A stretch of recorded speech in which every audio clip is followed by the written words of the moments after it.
लेकिन अब बांग्लादेश की ओर से भी इसको लेकर रिएक्शन सामने आए। वो ये साफ तौर पर कह रहा है कि जो मैच कोलकाता में होने वाले थे, अब वो मांग ये कर रहा है कि वो कोलकाता की जगह पर दुबई में हो। इस पर क्या तो कहेंगे जैसा आप? कहें, पर हम तो यही कहेंगे कि बांग्लादेश के लोगों को क्रिकेट यहाँ खेलने नहीं देना चाहिए बस। हम्म। लेकिन ये भी देखिए समझने वाली बात है जगत गुरु जी, जिस तरीके से बांग्लादेश में अगर आज की तारीख में क्रिकेट बेहतर है तो उसमें सबसे ज्यादा जो सहयोग है वो भारत ने उसका दिया है। हमने उनको ग्राउंड मुहैया करवाए थे, लेकिन अब बांग्लादेश का ये जो रुख है भारत के प्रति, उस पर आप क्या कहते हैं? बहुत अच्छा रुख नहीं है, अच्छा नहीं लग रहा है। हिंदुओं पर निरंतर उत्पीड़न होते जा रहे हैं। अब हम कब तक सहन करेंगे, जबकि हमारे सहयोग से ही बांग्लादेश बना था हम्म। और हम ही को खा रहा है वो। हम्म। ये बहुत अच्छा व्यवहार नहीं। ठीक है। अब मेरा प्रश्न आपके उस बयान को लेकर है जगत गुरु रामभद्राचार्य जी, जो आपने वाइफ को लेकर दिया था, यानी कि वाइफ की परिभाषा आपकी ओर से कही गई थी। मैंने मेरी परिभाषा नहीं है, हम्म। ये अंग्रेजों की ही परिभाषा है। हम्म। हमारे यहाँ तो पत्नी, पतना त्राते, हम्म। जो पति को पतन से बचा ले उसे पत्नी कहते हैं। हम्म। वाइफ की परिभाषा अंग्रेजों ने की थी, मैंने नहीं की। हम्म। लेकिन रामभद्राचार्य हमारे जी, समाज में महिलाओं के साथ जो व्यवहार होता है खास तौर पर, उस पे भी एक बार मैं आपकी राय जानना चाहूंगी। ये समाज में, हिंदू समाज में अच्छा, हिंदू समाज में बहुत अच्छा व्यवहार होता है। आपको जानकर अच्छा लगेगा। हम्म। कहीं महिला को बेबी कहते हैं, कहीं महिला को बीबी कहते हैं। हम्म। पर हिंदू धर्म ही एक ऐसा है जहां महिला को देवी कहते हैं। हम्म। हमारे यहाँ कभी भी महिला के साथ दुर्व्यवहार नहीं हुआ। हम्म। हमारे यहाँ सीताराम, राधा कृष्ण, पार्वती शंकर, पहले महिला का नाम फिर पुरुष का नाम। माँ नास्ति मातृ समो गुरु, माँ पहले होती है, माँ के समान कोई गुरु नहीं हो सकता। हम्म। हमारे यहाँ महिलाओं के प्रति दुर्व्यवहार हुआ ही नहीं। हमने उन्हें औरत नहीं कहा, हमने उन्हें बीबी नहीं कहा, हमने उन्हें देवी कहा। हम्म। रामभद्राचार्य जी, बोलिए। देखिए बांग्लादेश में जो कुछ इस वक्त हो रहा है उस पर आपकी क्या राय है? वहां पर जिस तरीके से बहुत जो बुरा हो अल्पसंख्यक रहा है, हिंदू हैं जी। बहुत बुरा हो रहा है। बेटी, ऐसा नहीं होना चाहिए था। हम्म। बहुत बुरा हो रहा है। हिंदुओं पर इतना उत्पीड़न, ये अच्छी बात नहीं, लक्षण अच्छा नहीं बांग्लादेश का। और हम कब तक सहन करेंगे? सरकार को कठोर एक्शन लेना चाहिए और हिंदुओं को इकट्ठा होकर इस अपमान का प्रतिशोध करना चाहिए। मैं तो ये कहूंगा। बांग्लादेश में हिंदुओं का भविष्य क्या देखते हैं आप? मुझे तो बहुत अच्छा नहीं लग रहा है। हम्म। और मैं तो कहूंगा कि किसी भी मुस्लिम कंट्री में हिंदू का भविष्य अच्छा नहीं है। हम्म। हिंदू का भविष्य केवल भारत में अच्छा है। हम्म।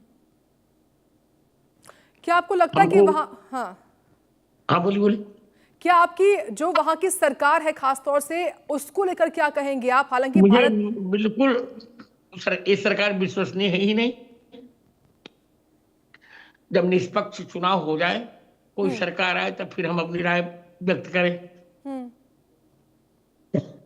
लेकिन जो चुन चुन कर केवल टारगेट करने का जो काम हो रहा है, देखिए अभी अगर मैं ताजा अपडेट दूं आपको तो लगभग 10 से 15 हिंदुओं की मौत हो चुकी है, जो चुन चुन कर मैं टारगेट मैं कर रहे हैं हिंदुओं को। पूरा उस मैं पर आप पूरे क्या अपील समाचारों से, करेंगे? सुनिए, मैं पूरे समाचारों से अवगत हूँ। प्रत्येक समाचार में मुझे मिलता रहता है, क्योंकि मैं स्वयं पद्म विभूषण भी हूँ और ज्ञानपीठ भी मुझे मिला है।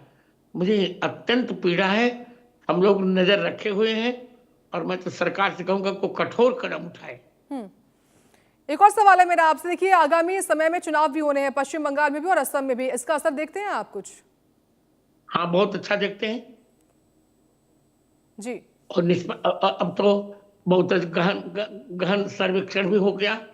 अब ये निष्पक्ष चुनाव होंगे हम्म। और हिंदुत्व की विजय जयंती फहराएगी, ऐसा मेरा विश्वास है। ठीक है। और जो संभल में हुआ, एक बार उस पर भी मेरे से सवाल है आपसे कि संभल में जो कुछ हुआ, हालिया घटनाक्रम ये कि वहां पर जो मस्जिद है, कब्रिस्तान की पैमाइश की गई है, क्या उसको लेकर तमाम तरह की जो प्रतिक्रियाएं सामने आती हैं, क्या कहते हैं उस पर आप? वो गलत है। हम्म। संभल भगवान कल्कि का स्थान है। जो हमारा स्थान है वो हमें मिलना चाहिए, उनके स्थान पर हमें कोई आपत्ति नहीं।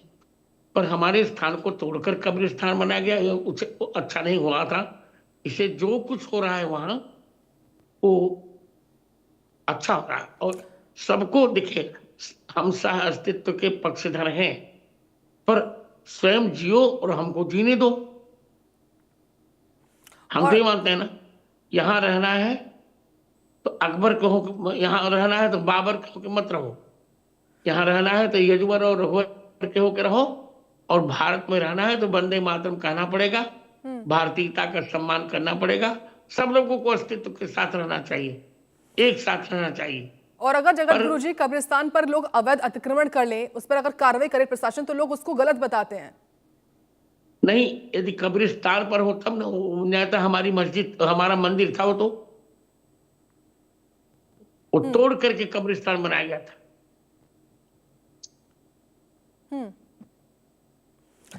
ठीक है, लेकिन आपकी ओर से और देखिए तमाम जो साधु संत हैं उनकी ओर से शाहरुख खान को गद्दार कहा गया, ऐसा क्यों? आपकी तरफ से क्या प्रतिक्रिया इस पर? इसलिए कि बांग्लादेश में हिंदुओं पर उत्पीड़न, और बांग्लादेश के क्रिकेटर्स को इसने खेलने के लिए बुला लिया, उचित तो गद्दार कहा गया। पर अब तो हटा लिया है हमारी कमेटी ने, तब तो कुछ अब सब यही समाप्त कर देना चाहिए। ठीक है, क्योंकि एक और सवाल है मेरा आपसे कि जो तमाम मुस्लिम महिलाएं हैं उन पर अत्याचार होता है, तमाम तरह की खबरें हम दिखाते भी, और कुछ मुस्लिम महिलाएं अगर चाहें कि वो हिंदुओं में कन्वर्ट होना चाहें, हिंदू धर्म को अपनाना चाहें, तो उन पर भी इसके बावजूद अत्याचार करने का काम होता है। तो इस पर क्या कहेंगे आप? मुझे बोलने दिया जाए। मुझे देखिए, लव जिहाद के नाम पर इन्होंने हिंदू महिलाओं पर बहुत अत्याचार किया, और मुस्लिम महिलाओं पर भी। इसे तो सरकार ने ट्रिपल तलाक समाप्त किया। यह कौम तो अत्याचार के लिए जन्मी ही है। हमारा व्यक्तित्व है सहिष्णुता, और इनकी कल्चर है अत्याचार। ये तो एक एक महिला से 25-25 बच्चा पैदा करेंगे। ग्रोथ प्रोडक्शन की फैक्ट्री बना रखी है इन्होंने। हमारे यहाँ तो मातृवत परदारेषु, एक बालक भी योग्य हो जाए तो हमारे यहाँ पूजनीय माना जाता है। सवाल मेरा अब आपसे SIR को लेकर भी है। पश्चिम बंगाल जैसे जो खास तौर से जो बॉर्डर स्टेट्स हैं वहां पर SIR हुआ, उसका विरोध हो रहा है, इस पर क्या कहेंगे आप? ये गलत है। SIR बहुत निष्पक्ष हुआ। ये तो ममता दीदी की वोट बैंक की राजनीति लड़खड़ा रही, इसलिए ऐसा वो कह रही। एक और सवाल है, पश्चिम बंगाल में देखिए वहां के मुख्यमंत्री ने मंदिर महाकाल लोक बनाने का भी ऐलान किया है, और वहां पर जो एक विधायक है उनकी ओर से बाबरी मस्जिद बनाने का ऐलान किया गया, उस पर भी आपकी एक बार प्रतिक्रिया? बाबरी मस्जिद तो कभी नहीं बनेगी और बननी चाहिए। हाँ, महाकाल लोक बनाना चाहती हैं दीदी, तो अच्छे सद्बुद्धि भगवान उनको दें, महाकाल लोक बनाए, हमें कोई आपत्ति नहीं। यानी आप समर्थन कर रहे हो? आक्रांता के नाम पर मस्जिद नहीं बनी चाहिए। हुमायूं कबीर का यह निर्णय बहुत गलत है और राष्ट्रद्रोही, पूर्ण राष्ट्रद्रोही है। मैं कभी समर्थन नहीं करूंगा। यानी आप समर्थन कर रहे हैं कि अगर ममता बनर्जी मंदिर बनाए, महाकाल लोक बनाए, या जो अन्य मंदिर बनाए, वो सही है वहां के हिंदुओं के लिए? हाँ, करे, बनाए। यद्यपि भी उनकी वोट की राजनीति से ही है, अब तक तो नहीं उनको प्रेरणा मिली वोट के लिए सब कर रही, फिर भी अच्छा कार्य, भगवान करे सद्बुद्धि दे ममता दीदी को, अच्छी बात है। यानी आप ये मानते हैं जो अभी विधानसभा के चुनाव होने हैं मार्च अप्रैल में वहां पे, तो इस लिहाज से ये ऐलान हुए हैं? निश्चित हिंदुओं को लॉलीपॉप देने के लिए ममता दीदी ने ऐलान किया है। क्या आप जो आगामी चुनाव होने वाले हैं उस पर एक बार मैं आपका रिएक्शन जानना चाहूंगी, क्या लगता है आपको इस बार पश्चिम बंगाल में क्या होगा? इस बार दीदी तो नहीं आ रही। इस बार मुझे लगता है कि पश्चिम बंगाल के सरोवरों में फिर से कमल खिलेगा। बड़ी वजह इनकी? कई कारण हैं जी। एक इनकी इनका पक्षपाती रुख, ये किसी वर्ग विशेष पर इतना पक्षपात दीदी को नहीं करना चाहिए था। और दूसरी बात, असंजत भाषा का प्रयोग, अभी गृह मंत्री के लिए कितना असंदिग्ध भाषा का प्रयोग कर डाला इन्होंने। ऐसा नहीं इनको करना चाहिए। हम्म। संपूर्ण भारत हमारा है। पश्चिम बंगाल इनकी कोई बपोती थोड़ी है दीदी की, हम्म। पर वो महिला है, मैं तो दीदी ही उन्हें कहूंगा। उनको शब्दावली अपने अपनी शब्दावली भाषा पर संयत ही नहीं, संयम नहीं उनको। हम्म। पश्चिम बंगाल में जो घुसपैठें होती है, एक बार उस पर भी आपका क्या कहना है? बहुत गलत हो रहा है, पर अब रुकेगी। हम्म। इस गहन गहन सर्वेक्षण से अब ये बहुत रुक जाएगा सब कुछ। SIR बहुत अच्छा किया, हाँ। चुनाव आयोग ने, निर्वाचन आयोग ने, बहुत अच्छा होगा, सब कुछ मंगल होगा। क्या आपको लगता है जो SIR हुआ है उससे कई कई गुना बदलाव जो है वो खास तौर से बंगाल में दिखाई देगा निश्चित जब चुनाव होंगे? बहुत बहुत मंगलमय परिणाम होंगे और आश्चर्यजनक परिवर्तन होगा, आप देखेंगे। ठीक है, लेकिन देखिए जिस तरीके से अगर मैं ये भी जानना चाहूँ आपसे बांग्लादेश को लेकर एक बार फिर से, बांग्लादेश में जो कुछ हो रहा है, क्या आपको लगता है कि इस पूरे मसले पर भारत को इंटरवीन करना चाहिए, हस्तक्षेप करना चाहिए? निश्चित निश्चित रूप से हस्तक्षेप करना चाहिए। अच्छा नहीं हो रहा है। और अभी हाल ही में विदेश मंत्री एस जयशंकर गए थे, हालांकि वहां पर खालिदा जिया का अंतिम संस्कार था, उसमें गए। क्या आपको लगता है कि सभी जो कूटनीतिक रिश्ते हैं वो भी खत्म करने चाहिए भारत को? निश्चित। अब पहले अंतरिम सरकार पर तो हमारा कोई विश्वास है नहीं। अब कोई निष्पक्ष सरकार है फिर हम और विचार करें। ठीक है, लेकिन आप जानती हैं जी, नहीं थोड़ा मैं बोलूं, आप जानती हैं जिस समय बांग्लादेश बना था उस समय मैं स्वयं विद्यार्थी था जी। वह दृश्य मैंने देखा है जब मुक्ति वाहिनी के साथ भारतीय सेना ने बांग्लादेश बनाया था। हमने तो उनको सहयोग दिया, बलिदान दिया, अपना बलिदान देकर हमने उन्हें वरदान दिया और वो हमारा ही खून पी रहे। ये अच्छा नहीं। अब भी हम इस राष्ट्रीय एकता के लिए यज्ञ कर रहे हैं। हमारा मंतव्य, अभी मेरा यज्ञ वहां हो रहा है जयपुर में। हम चाहते हैं किसी प्रकार हमको पाक अधिकृत कश्मीर हमको मिल जाए। चीन ने जो 800 वर्ग मील हमारी जमीन हथियाई सब हमको मिल जाए। हमारा भारत अखंड हो, अखंड संप्रभुता संपन्न हो। चौथी अर्थव्यवस्था हमारा भारत बन गया है। अब तीसरी, दूसरी, थोड़े ही दिन में प्रथम अर्थव्यवस्था हमारा भारत बने, ऐसी मेरी मंगल कामना है और मेरा प्रयास भी है। क्या आप मानते हैं कि पाकिस्तान की तरह अब बांग्लादेश भी भारत के लिए होने वाला है? ऐसा मुझे लग रहा है। उसकी क्या वजह है माने? अब वजह तो वो जाने पर हम तो यही मानते हैं कि अल्पसंख्यकों का उत्पीड़न और इनकी इस्लामी कट्टरवादिता का एक अहंकार, इनकी भाषा में वसुधैव कुटुंबकम नहीं है तो हम क्या करें? ये तो हिंदू धर्म की भाषा है वसुधैव कुटुंबकम। ये तो कहते हैं मूर्ति पूजकों का कत्ल कर दो। कुरान में इन्होंने 33 बार ऐसा लिखा, हमने देखा है। समय समय पर आप जी अपनी बात पूरी करें।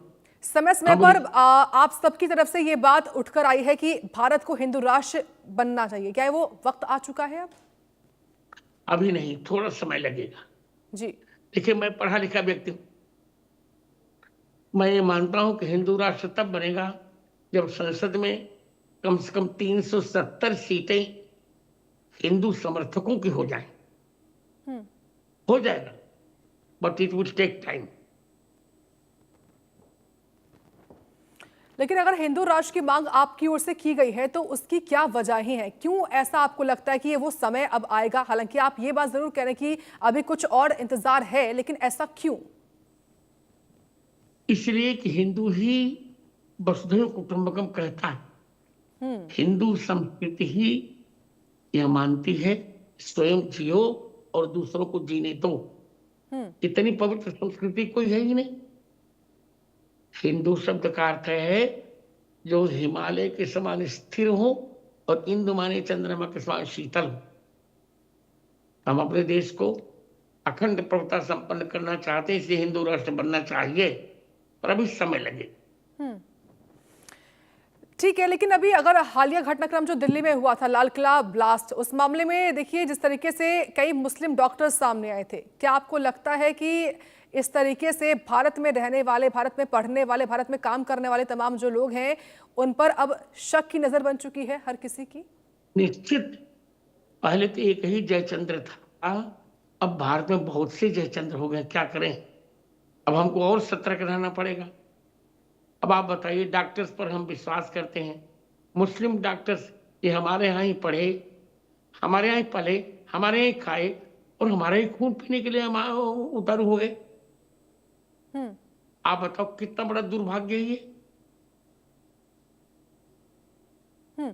एक रिएक्शन मेरा इस पर भी होगा, बिहार के मुख्यमंत्री हैं नीतीश कुमार, उनकी ओर से एक मुस्लिम डॉक्टर को नियुक्ति पत्र वो दे रहे थे, उसको लेकर तमाम तरह के रिएक्शन सामने आए, आपको पता होगा। उस पर लोगों ने यहां तक कहना शुरू कर दिया कि अब मुस्लिम डॉक्टर की जांच होनी चाहिए। क्या आपको लगता है कितनी हद तक सही है? हाँ, जांच तो सबकी होनी चाहिए। अब इन पर विश्वास नहीं, जांच होनी चाहिए। हाँ, क्योंकि दिल्ली के लाल किले के पास के आक्रमण ने हमारे विश्वास को तोड़ दिया है। अच्छा, जांच तो इनकी होनी ही चाहिए। अब ये कौन विश्वसनीय नहीं रह गई। ठीक है। पाकिस्तान लगातार घुसपैठ करता रहता है और अब हालिया घटनाक्रम देखिए, जब ऑपरेशन सिंदूर हुआ उसके बाद हमने अपने ऑपरेशन सिंदूर को रोका जरूर, लेकिन होल्ड पर रखा हुआ है। लेकिन फिर भी पाकिस्तान की ओर से लगातार ड्रोन हो, तमाम तरह की जो चीजें हैं वो निकलकर सामने आती हैं और घुसपैठ तो लगातार हो रही है। उस पर क्या कहेंगे आप एक बार फिर से? बस एक बार, अब की बार कठोर ऑपरेशन सिंदूर हो जाना चाहिए। अब की बार मुझे आर पार की लड़ाई देखने का मन है, क्योंकि पाकिस्तान अपनी आदतों से बाज नहीं आ रहा है, अपनी हरकतों से बाज नहीं आ रहा है। आपको लगता है कि ऑपरेशन सिंदूर नहीं रोकना चाहिए था? हैं? आपको लगता है ऑपरेशन सिंदूर नहीं रोकना चाहिए था? हाँ, नहीं रोकना चाहिए था, पर उन्हीं के अनुरोध पर हमने रोका। ठीक है, ठीक है, जाओ। जी, ठीक है। एक सवाल मेरा अमेरिका को लेकर होगा आपसे। अमेरिकी राष्ट्रपति ट्रंप की ओर से एक देश है वेनेजुएला, वहां के राष्ट्रपति को गिरफ्तार किया गया है। अतिक्रमण किया उन्होंने, वहां पर हमले किए, कई अटैक किए और वहां के राष्ट्रपति को डिटेन कर लिया और कब्जा कर लिया उस देश पर। क्या कहेंगे आप अमेरिकी राष्ट्रपति के इस तरीके को? ये ठीक नहीं, ये ठीक नहीं। इस सभी सभ्य लोग इसकी निंदा करेंगे। और उसकी पत्नी को जो इन्होंने अरेस्ट किया, ये तो और गलत हुआ। और एक और सवाल, क्योंकि अमेरिकी राष्ट्रपति ने जो किया है उसके बाद चीन हो, रूस हो, नॉर्थ कोरिया तक कार्रवाई की बात कर रहे हैं, क्या आपको लगता है कि उनको अब अमेरिका पर कार्रवाई करनी चाहिए? तो उनका अपना विवेक है, पर उचित नहीं हुआ जो हुआ। और भारत का रुख क्या होना चाहिए इसमें? भारत का रुख यही है कि किसी पर इस प्रकार का अत्याचार नहीं करना चाहिए। जय। अमेरिकी राष्ट्रपति ट्रंप देखिए, अब तो उन्होंने वेनेजुएला के राष्ट्रपति को